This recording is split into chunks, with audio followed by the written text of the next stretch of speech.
छत्तीसगढ़ और बस्तर से माओवाद के खात्मे को लेकर अब अंतिम कील ठोकने की तैयारी सुरक्षा बलों ने शुरू कर दी है। केंद्रीय गृह मंत्री अमित शाह के छत्तीसगढ़ दौरे के बाद अब स्थिति बदली हुई नजर आ रही है। केंद्रीय गृह मंत्री अमित शाह ने साफ कहा कि बेगुनाह लोगों को मारने वाले नक्सलियों की अब खैर नहीं। मानसून में आराम करने वाले नक्सलियों के खिलाफ सुरक्षा बल बड़ा ऑपरेशन चलाने की तैयारी पूरी कर ली गई है। जी हां, देश के कई राज्यों में लाल आतंक के खिलाफ अब निर्णायक लड़ाई शुरू होने वाली है और बस्तर को विशेषकर केंद्र सरकार ने फोकस किया हुआ है ताकि बस्तर में विकास का क्षेत्र में शांति स्थापित की जा सके। वहीं केंद्रीय गृह मंत्री अमित शाह के छत्तीसगढ़ दौरे के बाद अब बड़ा प्रहार माओवादियों के खिलाफ शुरू होने वाला है और सुरक्षा बलों को एक तरफ से फ्री हैंड भी दे दिया गया है। इधर जानकार भी मानते हैं कि अब नक्सलियों के खिलाफ दोनों सरकार और बड़ा कदम उठा सकती है। वहीं जानकार ये भी बताते हैं कि नक्सलियों की मौजूदगी माड और इंद्रावती के कुछ पॉकेट में है, जिसकी सूचना सुरक्षा बलों को लग चुकी है और कई बड़े कैडर्स निशाने में हो सकते हैं और मानसून में कुछ बड़ा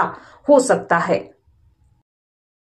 बचे हुए 9-10 महीने में आने वाले सरकार का टारगेट क्या रहता है और सरकार किस तरीके से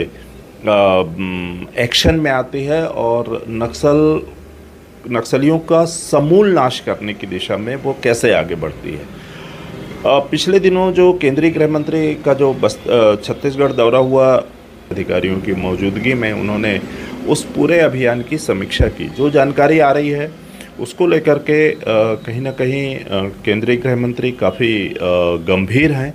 और लगातार उसकी समीक्षा भी कर रहे हैं और जो उन्होंने एक जो चेतावनी भी दी थी कि बारिश में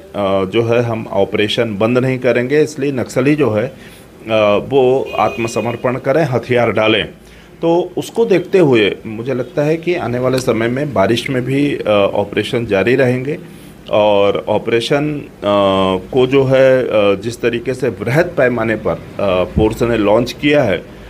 मुझे लगता है कि आने वाले समय में काफ़ी कुछ देखने को मिलेगा और ऑपरेशन के कुछ अच्छे परिणाम जो है वो दिखाई दे सकते हैं।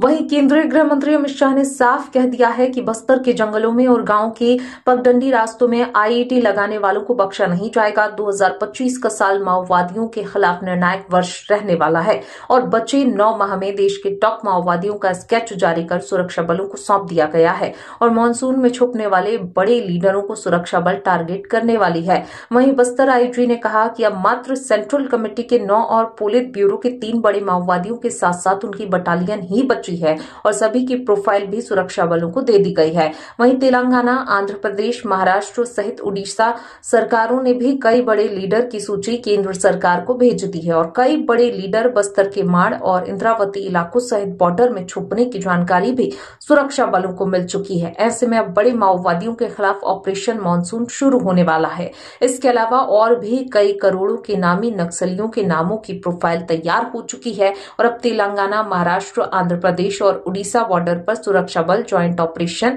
मानसून चलाएंगी। ब्यूरो चीफ अनिल राव की रिपोर्ट।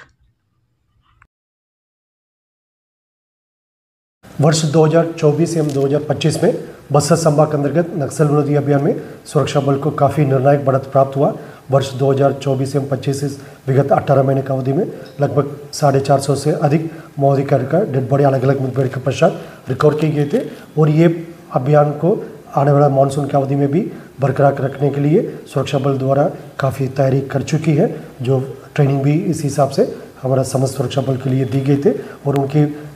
इरादा भी काफ़ी मजबूत और मनोबल भी काफ़ी अभी ऊंचा है। उसी भी इंटर स्टेट बॉर्डर, जैसा हमको 4 राज्य से बॉर्डर पड़ते हैं,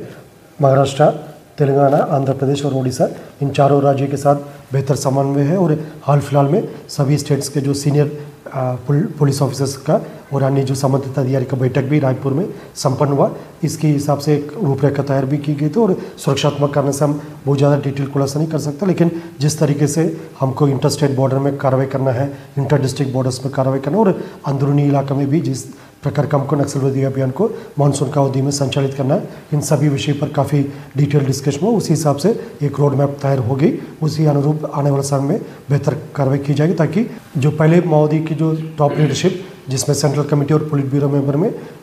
कुल मिलाकर 45 के आसपास संख्या हुआ करते थे, लेकिन अलग अलग अवधि में जो नक्सल विरोधी अभियान की मुठभेड़ के दौरान अनेक सेंट्रल कमेटी और पुलिस ब्यूरो मेंबर्स के डेड बॉडी रिकवर किए गए थे और कई माओवादी जो सीनियर लीडर्स का गिरफ्तारी भी हुआ और कई लोग संगठन छोड़कर सरेंडर भी किया। इस प्रकार उनकी संख्या सिमटते सिमटते अभी वर्तमान में सिर्फ